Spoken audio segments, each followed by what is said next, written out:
Assalamualaikum warahmatullahi wabarakatuh. Apa kabarnya semua? Semoga kalian baik-baik saja. Kali ini saya akan membahas alur novel Donghua Swallowed Star. Tanpa basa-basi, yuk langsung disedot.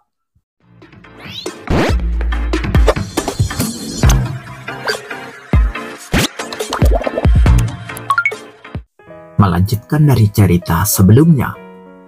Di negara Tianmu, wanita berjubah ungu itu tiba di kedalaman sebuah istana dan seorang anak lelaki tampan tengah menatap gulungan misterius yang mengambang di depannya dengan pola rahasia yang tak terhitung jumlahnya mengalir pada gulungan itu. Wanita berjubah ungu itu langsung berubah menjadi aliran cahaya dan terbang ke tubuh pemuda tampan itu. Sayang sekali, aku gagal kali ini dan gagal membantu saudaraku memenangkan bagian dari buah 1000 mimpi. Bocah tampan itu menatap gulungan misterius itu dan menggelengkan kepalanya sedikit. Sebagai binatang sektor dunia, terlalu sulit untuk berlatih sendiri. Aku sama sekali tidak bisa memahami buku pola rahasia ini. Ini terlalu sulit. Pemuda tampan itu memandang buku rahasia itu. Seekor raksasa merah tua mengembun dan muncul di belakangnya. Mulut raksasa merah tua yang berdarah itu seakan ingin menelan semuanya. Saya telah bekerja sangat keras. Dalam hal tubuh fisik, saya telah mengolah 7 jenis tubuh penghancur. Dalam hal metode rahasia, aku juga telah menemukan total 129 metode rahasia di alam pamungkas. Bahkan dengan kombinasi metode rahasia, kekuatannya bisa lebih kuat. Mengenai pikiran dan kemauan, aku juga telah mengumpulkan berbagai rahasia pikiran dan kemauan dan berlatih keras dalam waktu yang lama. Saat ini, pemuda tampan itu berwajah garang dan bermata gila. Tapi, tidak peduli bagaimana aku berlatih, aku akan selalu mencapai kondisi tertinggi. Tubuh fisik, teknik rahasia, dan kemauan spiritual, semuanya hanya berada pada level tertinggi dan tidak ada satupun yang dapat menembus batas. Tidak ada latihan lagi, tidak ada latihan lagi. Anak laki-laki tampan itu dengan marah membuang buku pola rahasia di tangannya dan membantingnya ke sudut aula. Ini adalah warisan yang ditinggalkan oleh Yuan. Kerajaan Tianmu hanya menerima 2 warisan Yuan selama bertahun-tahun, dan salah satunya adalah pencerahan jangka panjang dari binatang sektor dunia. Pemuda tampan itu seketika menghilang dari aula. Di atas gunung yang menjulang tinggi, seorang pemuda tampan duduk sendirian, minum anggur dan makan daging. Itulah makanan lezat dan anggur yang dikumpulkannya dari benua asal. Waktu berhenti di dalam harta karun yang tersimpan, sehingga cita rasa makanan dapat terjaga dengan sempurna. Ayo, orang pria parubaya muncul di sampingnya. Kakak, ada di sini, kata pemuda tampan itu sambil terus minum. Cloningku ada di alam mimpi dan gagal meraih buah 1000 mimpi. Ayo, kamu telah menghabiskan waktu bertahun-tahun mengumpulkan sumber daya untukku, dan kamu telah menukarnya dengan salinan garis keturunan Hunyan alam tertinggi. Aku tidak kekurangan sumber daya sekarang. Kamu harus lebih memikirkan dirimu sendiri, kata pria parubaya itu. Pemuda tampan itu menggelengkan kepalanya dan berkata, aku tidak ingin memikirkan diriku sendiri. Dunia asal, benua asal, secara bertahap memasuki tahap akhir dan diperkirakan akan membawa kehancuran besar hanya dalam beberapa miliar tahun. Raja Dewa Kayu Ungu memandang pemuda tampan itu. Sebagai binatang sektor dunia, kamu lahir dari asal kehancuran. Itu akan hancur bersama dengan seluruh dunia asal. Ini adalah nasib binatang sektor dunia. Hanya dengan menerobos batas dan menjadi eksistensi tingkat Raja Dewa yang transenden, kamu dapat melepaskan diri dari belenggu asal kehancuran. Kau membantuku mendapatkan garis keturunan Hunyuan untuk alam tertinggi, dan aku juga mengembangkan bentuk kehidupan alam tertinggi. Raja Dewa Kayu Ungu menatap pemuda tampan itu. Ayo, kau banyak membantuku. Aku bisa menggunakan Yuan Liu di masa depan. Saluran transmisi di bawah ini meninggalkan benua asal. Tapi bagaimana denganmu? Ketika benua asal hancur, apakah kau siap menghadapi kematian? Raja Dewa Kayu Ungu menatap pemuda tampan itu. Kau tahu, aku hanya memilikimu sebagai kerabat terdekatku. Pemuda tampan itu menatap Raja Dewa Kayu Ungu. Saat ia dikandung dan lahir, sosok pertama yang ia lihat saat membuka mata adalah Raja Dewa Kayu Ungu. Raja Dewa Kayu Ungu telah membantunya, mengajarinya, dan membimbingnya untuk tumbuh. Katanya dia adalah kakak tertua, padahal dia tampak seperti ayahnya. Aku merasa sangat tidak nyaman. Pemuda tampan itu mengangkat kepalanya, wajahnya berubah. Saudaraku, aku merasa sangat tidak nyaman. Aku terbiasa dengan semua jenis misteri yang muncul secara alami di pikiranku, dan secara alami menjadi keadaan tertinggi. Jika aku berlatih sendiri, sungguh ini sangat menyakitkan, kata pemuda tampan itu. Kamu telah menciptakan beberapa teknik rahasia baru. Selama kamu terus membuat kemajuan dan mengumpulkannya, kamu akhirnya akan membuat terobosan, kata Raja Dewa Kayu Ungu. Tidak, ini adalah beberapa teknik penerapan dao kehancuran. Pemuda tampan itu menatap Raja Dewa Kayu Ungu dan berkata dengan lemah. Aku tidak punya cara untuk mempelajari pengetahuan baru dan mengintegrasikannya ke dalam dao kehancuran. Dao kehancuran terlalu sempurna di hatiku. Aku tidak bisa mengubahnya sedikit pun. Aku tidak bisa mendobrak batasan. Aku tidak bisa mendobraknya. Saudaraku, jangan paksa aku. Hidup seperti ini terlalu tidak nyaman.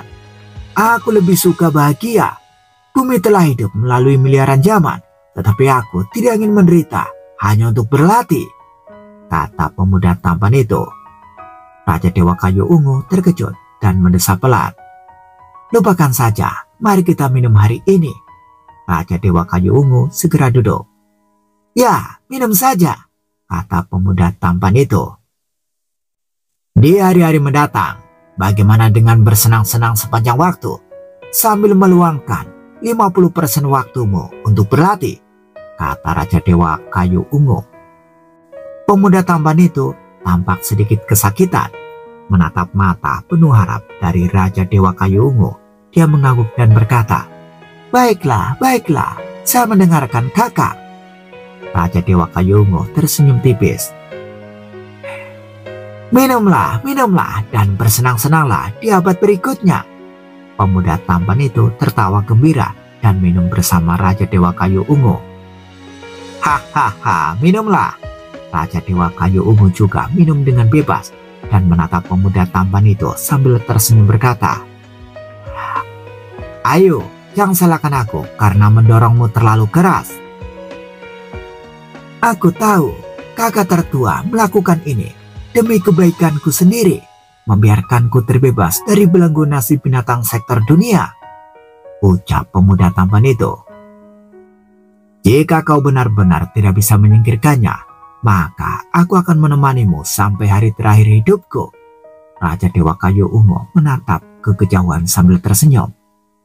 Akan menjadi suatu kesenangan bagimu dan aku untuk menghadapi akhir dunia asal bersama-sama. Mendengar itu, pemuda tampan itu terkejut dan menatap Raja Dewa Kayu Ungu. Tidak, saudaraku, kamu harus meninggalkan benua asal sebelum dunia asal berakhir. Jika kamu menunda sampai akhir, kau akan mati. Kaulah satu-satunya kerabat dekatku yang tersisa. Jika kau sudah tiada, mengapa aku harus terus berlatih dan bertarung? Raja Dewa Kayu Ungu menatap pemuda tampan itu. Tidak ada gunanya berlatih sendirian. Tidak, tidak, pemuda tampan itu menggelengkan kepalanya. Jangan bahas itu lagi, minumlah yang banyak, kata Raja Dewa Kayu Ungu. Pada saat itu, pemuda tampan itu merasa minumannya sudah tidak enak lagi. Ya, selama bertahun-tahun bersama kakak tertuaku sangat menghargai kerabatnya. Setelah membalas dendam, keterikatanku dengan seluruh dunia telah banyak memudar. Dia bahkan tidak melangkah keluar dari negara Tianmu. Kakak tidak punya banyak keterikatan dengan seluruh benua asal. Aku satu-satunya kerabat dekatnya. Jika aku mati, kakak mungkin benar-benar. Pada saat ini, dia merasakan dorongan yang lebih kuat untuk berlatih. Bukan hanya untuk dirinya sendiri, tetapi juga untuk kakak tertuanya, Raja Zimo. Raja Dewa Kayu Ungu menyaksikan pemandangan ini dalam diam. Ia mengakui bahwa mereka memang memiliki perasaan yang mendalam setelah sekian lama bersama. Namun yang paling ia hargai di lubuk hatinya adalah keluarga dan anak-anak yang ia miliki saat ia lemah. Ayo, jangan salahkan aku. Aku mencoba segala cara untuk menuntunmu berlatih. Pertama, itu demi kebaikanmu sendiri, agar kau bisa terbebas dari belenggu takdir. Kedua, itu juga demi aku. Semakin kuat dirimu, semakin menjanjikan jalanku untuk berlatih, pikir Raja Dewa Kayu Ungu. Raja Dewa Kayu Ungu suatu kali memiliki kesempatan bertemu Yuan. Pertanyaan pertama yang diajukannya adalah, apakah ada cara untuk menghidupkan kembali keluarganya? Yuan pun menjawab, melompat keluar dari kandang dan jadilah penguasa benua asal dunia asal. Setiap jiwa yang hilang dapat diselamatkan dari sungai waktu dan ruang yang panjang. Sejak saat itu, Raja Dewa Kayu Ungu dipenuhi dengan keinginan yang tak ada habisnya dalam berlatih. Dia sendiri berlatih keras. Dia juga membimbing binatang sektor dunia untuk berlatih keras. Binatang sektor dunia sangat membantunya, dan dia juga menjadi pemandunya dalam mengumpulkan berbagai harta karun langka. Jadi mustahil baginya untuk hanya melihat binatang sektor dunia berbaring dan menikmati dirinya sendiri sampai akhir dunia asal ini. Scene berganti di negara kuno Yanfeng, di ruang yang luas dan tersembunyi. Pikiran Kaisar Wu, Kaisar Zhufeng, dan Kaisar Wu berkumpul di sini. Tiga praktisi yang bebas adalah Raja Dewa Yongfu, wanita berjubah ungu, dan orang kuat berwajah emas berjubah hitam. Saya menjaga formasi pintu masuk alam mimpi selama beberapa waktu. Pada hari saya gagal, Raja Dewa Yongfu melewati formasi dengan bantuan metode melarikan diri sebab dan akibat. Wanita berjubah ungu itu lebih pintar dalam melarikan diri, dan medan ruang angkasaku hampir tidak dapat mendeteksinya. Tetapi orang kuat berjubah hitam dan berwajah emas baru saja keluar dari dua formasi kerajaan kuno. Dia seharusnya mendapatkan buah 1000 mimpi. Pelariannya begitu cepat sehingga tidak ada waktu untuk menghentikannya, kata Kaisar Zhufeng. Sebelumnya, setelah Kaisar Zhufeng gagal, dia diam-diam mengawasi formasi pintu masuk. Dengan pencapaiannya di bidang ruang angkasa, dia bisa merasakan semua orang yang lewat. Kaisar Wu, Kaisar Wu bertanya dengan bingung. Aku sudah memberimu adegan perkelahian dengan mereka. Bisakah kau memastikan identitas mereka? Kaisar Zhufeng juga memandang Kaisar Wu. Kemampuan Kaisar Wu untuk menyimpulkan rahasia surgawi sangat mengerikan, dan dia juga memiliki harta karun rahasia berupa formasi yang diberikan oleh leluhurnya. Sangat sedikit hal yang bisa disembunyikan di benua asal darinya. Saya tidak yakin, Kaisar Wu menurutkan kening dan menggelengkan kepalanya. Kau tidak yakin dengan wanita berjubah ungu dan pria kuat berwajah emas berjubah hitam itu? Kaisar Wu dan Kaisar Zhufeng sama-sama bingung. Ada banyak kemungkinan untuk wanita berjubah ungu itu. Mungkin dia adalah Ratu Fengdu. Ratu Fengdu dikultivasikan oleh pendiri wilayah ekstrem timur, dan sumber dayanya tidak kalah dari Raja Dewa kerajaan kita. Dia tampak rendah hati, tetapi sebenarnya tidak terduga. Wanita berjubah ungu itu mungkin juga merupakan avatar penguasa 10.000 alam, atau mungkin binatang sektor dunia, kata Kaisar Wu. Ratu Fengdu, penguasa 10.000 alam, binatang sektor dunia, pikir Kaisar Wu dan Kaisar Zhufeng bersamaan.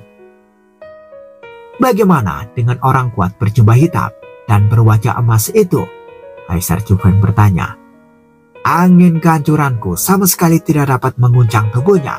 Tubuhnya tidak kurang dari bentuk kehidupan tertinggi, Jiwa atau kekuatan pikirannya dapat membunuh pemimpin kerajaan Tian Kun dalam sekejap. Baik tubuh maupun jiwanya sangat menakutkan. Hanya ada segelintir orang di benua asal yang bisa melakukan ini. Namun, orang-orang yang ku kenal tidak mungkin adalah orang kuat berjubah hitam dan berwajah emas ini, kata Kaisar Chu Feng. Aku juga tidak bisa menemukan jawabannya, kata Kaisar Wu bingung. Objek kecurigaanku juga tidak konsisten, Kaisar Wu menggelengkan kepalanya. Kurasa mungkin orang baru yang kuat. Di benua asal ada naga tersembunyi dan harimau yang berjongkok. Di antara banyak raja dewa tingkat kedua, mungkin salah satu dari mereka diam-diam telah menjadi alam pamungkas. Di alam pamungkas, wajar jika tubuh menjadi kuat dan pikiran melampaui tingkat raja dewa. Pria kuat baru? Mungkin yang baru di alam pamungkas. Kaisar Chu Feng dan Kaisar Wu terkejut. Baik tubuh, jiwa, maupun pikiran begitu kuat. Meskipun itu bukan kondisi akhir, itu harus diperlakukan sebagai kondisi akhir. Kaisar Wu tidak bisa berkata apa-apa lagi. Kaisar Chu Feng dan Kaisar Wu juga mengangguk dan akhirnya tidak punya pilihan selain pergi. Kaisar Wu sekarang sendirian di ruang luas ini. Apakah tubuhmu sekuat itu? Kalau begitu, kemungkinan besar itu Luo He. Kaisar Wu tersenyum dan merasa cukup puas. 5 pria kuat bersaing memperebutkan buah 1000 mimpi. Wanita berjubah ungu itu diduga sebagai penguasa dunia atau klan binatang sektor dunia. Kau bisa menang pada akhirnya. Kau jauh lebih kuat dari yang kuduga. Kaisar Qing tidak meremehkanku. Dia sudah menyuruh klonnya meninggalkan benua asal untuk menjelajah. Penguasa 10.000 alam memiliki pikiran yang berbahaya dan aku tidak menyukainya. Kaisar Borer tidak cocok sebagai teman. Dia mungkin akan mati di tanganku suatu hari nanti. Luo He tumbuh dengan rasa persahabatan yang kuat. Dia adalah teman yang cocok untuk hidup dan mati bersama. Kaisar Wu sedikit mengernyit. Dia tumbuh terlalu cepat. Sebaiknya aku mengatur klan untuk menjaga saluran transmisi. Saat dia pergi, aku akan segera pergi bersamanya. Dengan begitu, kita juga bisa pergi ke tempat yang sama. Karena kekuatannya yang cukup besar, Kaisar Wu telah bersiap meninggalkan benua asal. Dan Luo He adalah teman terbaik yang dikenalinya. Sebelum Luo Feng bangkit, Kaisar Wu bahkan siap untuk menjelajah sendirian tanpa pendamping yang cocok. Ia lebih suka bertindak sendiri.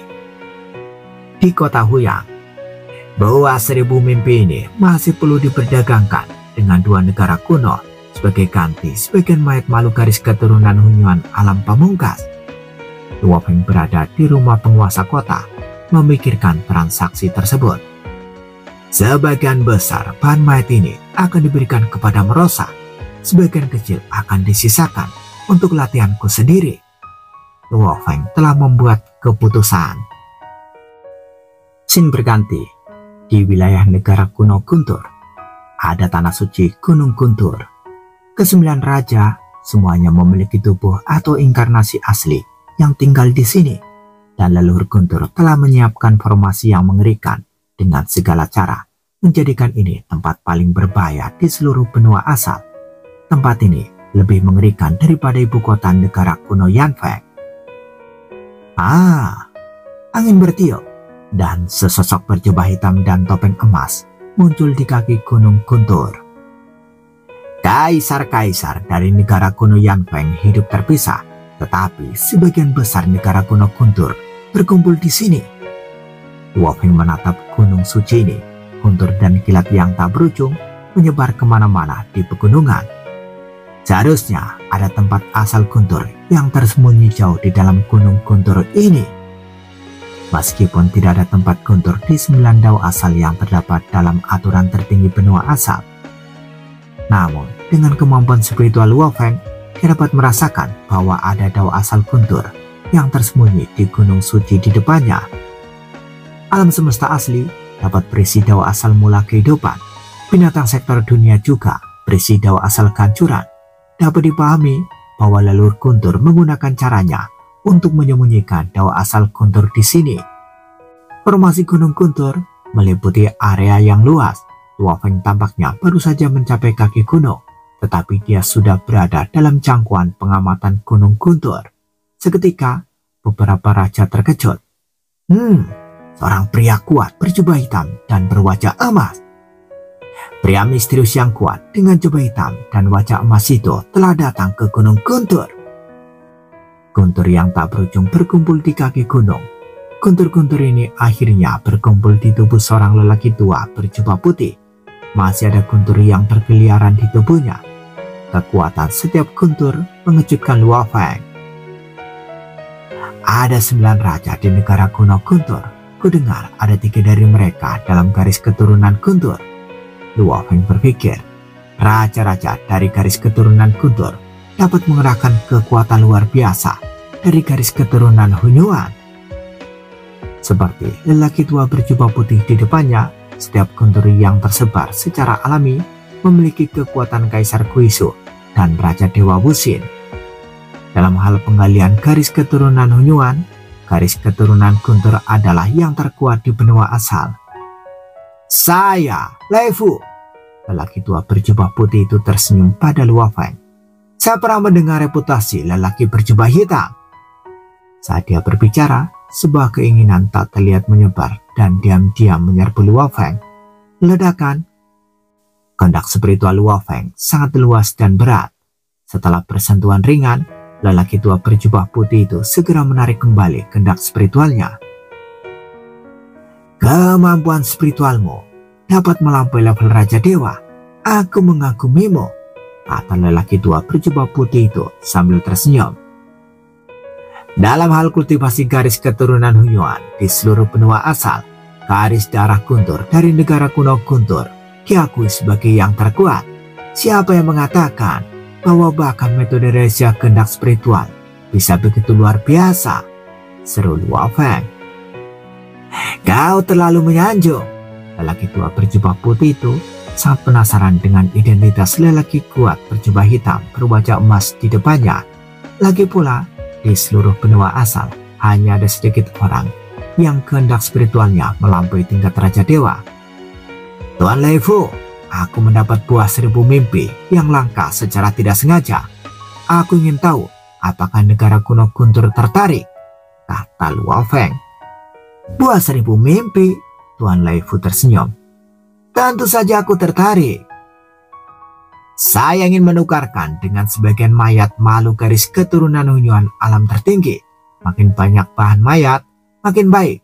Dan bisa berasal dari makhluk garis keturunan Hunyuan alam tertinggi yang berbeda, kata Luo Feng. Tuan Lei Fu terkejut ketika mendengarnya. Bahan mayat? Bahkan jika Anda mendapatkan beberapa bahan, mustahil untuk menyempurnakan garis keturunan Hunyuan yang lengkap. Itu tidak mudah. Bahkan bagi leluhur untuk menyempurnakan garis keturunan Hunyuan alam tertinggi, kata Tuan Lei Fu. Aku tahu, aku hanya butuh beberapa bahan mayat. Aku juga menghubungi negara kuno Yanfeng dan 3 ras alien utama pada saat yang sama. Siapapun yang memberi lebih banyak bahan mayat, aku akhirnya akan berdagang dengan kelompok itu, kata Luo Feng. Bernegosiasi dengan 5 pihak sekaligus? Tuan Lei Fu mengangguk sedikit. Baiklah, negara kuno Guntur kita akan membahas masalah ini secara internal. Saya harap dalam waktu 3 hari, negara kuno Guntur dapat memberiku balasan, Luo Feng berkata sambil melemparkan jimat. Hubungi saya melalui jimat ini saat waktunya tiba. Dewa Lei Fu mengambil jimat itu dan berkata, 4 benda paling berharga. Negara kuno Guntur bersedia membayar harga tinggi untuk membelinya. Jangan khawatir, aku pasti akan memberimu kondisi yang sangat memuaskan.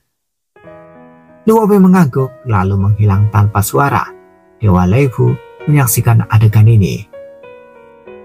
Penjelmaan itu benar-benar memusnahkan dirinya sendiri.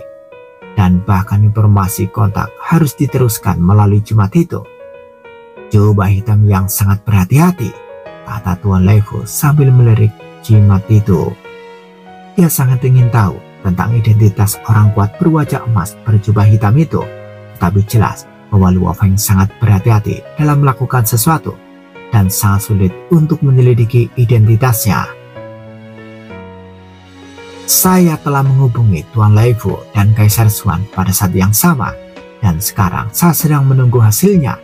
Luo Feng berpikir di kota Huyang. Saya tidak tahu syarat apa yang bisa ditawarkan kedua negara ini. Luo Feng sebelumnya berkata dia sedang bernegosiasi dengan 5 pihak, tetapi sebenarnya dia hanya bernegosiasi dengan 2 pihak.